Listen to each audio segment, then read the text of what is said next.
দেখো তোমার মা আমার সাথে অনেক খারাপ ব্যবহার করে, আমার আর এইগুলা ভালো লাগে না। হয়তো আমরা আলাদা হয়ে যাব, নয়তো আমি আমার বাবার বাড়ি চলে যাব। এইসব তুমি কি বলতেছো? বাপের বাড়ি চলে যাবে মানে? তুমি জানো না আমি তোমাকে কতটা ভালোবাসি? আর আমার মা তোমার সাথে খারাপ ব্যবহার করছে, সেটা তুমি আমাকে আগে বলনি কেন? চলো এখনই আলাদা হয়ে যাব। আমি জানি যে তুমি আমাকে অনেক ভালোবাসো। দাঁড়াও, তুমি কি ভাবছো আমার মায়ের কাছ থেকে আমাকে আলাদা করতে পারবা? তাহলে সেটা তুমি স্বপ্নে দেখছো, বাস্তবে না। তুমি এইগুলা কি বলতেছো? তুমি না আমারে ভালোবাসো? ঠিকই বলছি। যেই মেয়ে আমার মায়ের কাছ থেকে আমাকে আলাদা করতে চায়, ওই মেয়ের কাছ থেকে কি ভালোবাসা আশা করা যায়? আর যেই মেয়ে আমার মাকে দেখতে পারে না, ওই মেয়ে চলে গেলে আমার কিচ্ছু হবে না। সো যাইতে পারেন। বুঝতে পারছো এই ভিডিওতে কি বলা হয়েছে? বুঝবা কেমন? আমি নিজেও বুঝি না। না মানে টিকটকার হওয়াটা যে কতটা কষ্ট, এটা তুমি টিকটকার না দেখলেই বুঝবা না, এটা প্রথম কথা। এন্ড যদি বলা যায় টিকটকার হতে হলে তোমার চুল কালার তো করাই লাগবে, না হলে কেউ টিকটকার বলবে না। তোমার টিকটকার হতে হলে তো চুল কালার করা লাগবে, এটা তোমাকে টিকটকার হিসেবে পরিচয় দিবে। এন্ড তুমি যদি না বোঝো কিভাবে কি করতে হবে টিকটকার হওয়ার জন্য, তাহলে তুমি এই ছেলেটার ভিডিওটা দেখো একবার।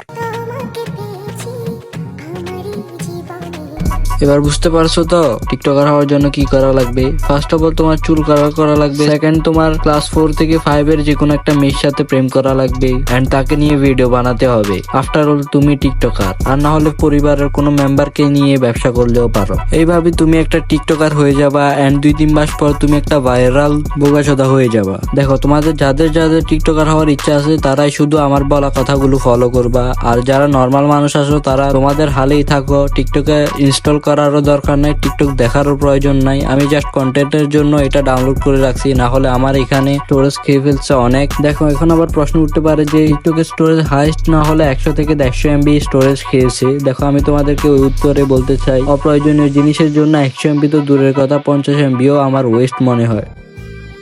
লাইফে ব্যক্তিগত একজন থাকলে আর কাউকে ভালো লাগে না। এখন দুঃখের বিষয় এটাই হচ্ছে যে ব্যক্তিগত বউ তো দূরের থাক, আমি আমার ব্যক্তিগত ফোনের কভারও আজ পর্যন্ত নিতে পারলাম না, বন্ধুর কভার ইউজ করতে হচ্ছে। মাঝে মধ্যে বন্ধু আমাকে গালি দিয়ে বলে মোবাইলের কভার ফেরত দিয়ে দিতে। ভাবতেই অবাক লাগে, ক্লাস 3-4 এর মেয়ের বিয়ে হয়ে গেছে এবং সে টিকটকও করতেছে তার হাজবেন্ডের সাথে। এন্ড এসব মেয়েদের নাক টিপলে দুধ এবং দুধ টিপলে, যাই হোক কথাটা পাবলিকে বললাম না। চলো আমরা পালাই যাই, আজকে আর কেউ আটকাইতে পারবে না। দেখ, আমি অনেক টাকা নিয়ে আসছি,